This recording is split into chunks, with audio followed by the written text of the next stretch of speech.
तुमचं बाळ कुशीमध्ये तर झोपतं, पण बेडवरती टाकल्यानंतर बाळ दचकून जागं होतं आणि नंतर झोपतच नाही. असं होत आहे का? तर हा व्हिडिओ नक्की शेवटपर्यंत बघा. मी डॉक्टर पंकजा पाटील साळुंखे.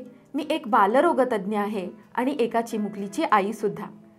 या चॅनलवरती आपण आई आणि बालक यांच्या विविध समस्या आणि त्यावरील उपाय घेऊन येत असतो.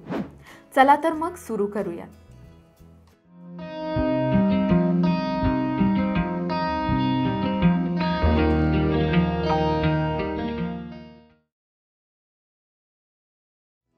अनेक पेरेंट्स कंप्लेन करतात की त्यांचं बाळ कुशीमध्ये घेतल्यावर तर एकदम व्यवस्थित झोपलेलं असतं, पण त्याला झोपेत बेडवरती ठेवलं की लगेच बाळ जागं होतं. तर याच्या मागचं कारण काय आहे आणि यावरती आपण काय उपाय करू शकतो जेणेकरून बाळाची झोपमोड होणार नाही? याच्या मागचं कारण समजून घेताना आपल्याला बाळ आईच्या पोटात असताना काय काय होतं हे समजून घ्यायला हवं.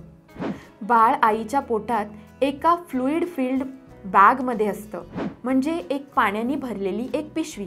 त्याच्या आतमध्ये बाळ असतं. जेव्हा आई हालचाल करत असते, चालत असते, काम करत असते, तेव्हा या बाळाची या फ्लुइड फिल्ड बॅगमध्ये हालचाल होत असते. अगदी त्याला झुलवत राहिल्यासारखं वाटत असतं, म्हणजे जणू काही ते एका झोपाळ्यामध्येच आहे. तसेच बाळ जेव्हा आईच्या पोटात असतं तेव्हा ते बाहेरच्या वातावरणापासून अगदी वेगळं असतं. ते एका कोझी एन्व्हायरमेंटमध्ये अतिशय निवांत असं बंदिस्त फेजमध्ये असतं. त्यामुळे बाळाला एकदम कम्फर्टेबल फील होत असतं. आणि अगदी तशी सेम फिलिंग बाळाला बाळ जेव्हा आईच्या किंवा वडिलांच्या कुशीमध्ये असतं तेव्हा मिळते, कारण तोच उबदारपणा, ती वॉर्म त्याला मिळत असते. पण जेव्हा आपण बाळाला बेडवरती ठेवतो तेव्हा त्याला एकदम अनकम्फर्टेबल होतं आणि बाळ दचकून जागं होतं. आता या मागचं कारण तर तुम्हाला समजलं आहे, पण यावरती उपाय काय करायचे? तर मी तुम्हाला 3 उपाय यावरती सांगणार आहे. पहिला उपाय म्हणजे जेव्हा बाळाला आपण कुशीतून बेडवरती ठेवत असतो तेव्हा लगेचच ठेवून आपण बाजूला जायचं नाही.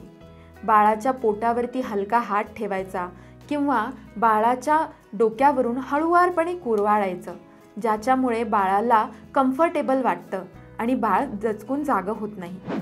दुसरा उपाय म्हणजे बाळाला स्वॅडल करायचं, म्हणजे बाळाला आपण एखाद्या गरम सुती कापडामध्ये गुंडाळून ठेवतो ते गुंडाळून ठेवायचं. स्वॅडल कसं करायचं, आयडियल वे स्वॅडल करण्याचा काय आहे हे तुम्हाला माहीत करून घ्यायचं असेल तर कमेंटमध्ये नक्की सांगा. या स्वॅडलिंगमुळे बाळाला कम्फर्टेबल फील होतं.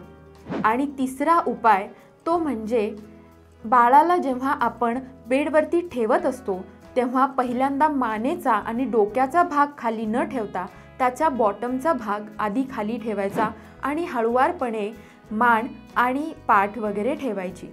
आता याच्या मागचं कारण हे आहे की बाळामध्ये एक स्टार्टल रिफ्लेक्स नावाचा एक रिफ्लेक्स असतो.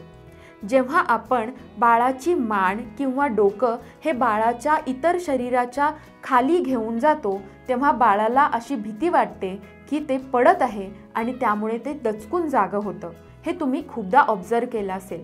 पण जेव्हा आपण त्याची बॉटम आधी खाली ठेवतो आणि हळुवारपणे मान आणि डोकं ठेवतो तेव्हा बाळाला सेफ वाटतं आणि हा स्टार्टल रिफ्लेक्स होत नाही आणि बाळ दचकून जागं होत नाही.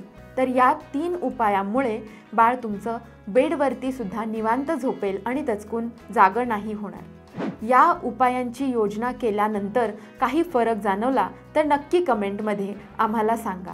आणि अशाच हेल्पफुल आणि इन्फॉर्मेटिव्ह व्हिडिओजसाठी डॉक्टर मॉमी चॅनलला नक्की सबस्क्राईब करा. धन्यवाद.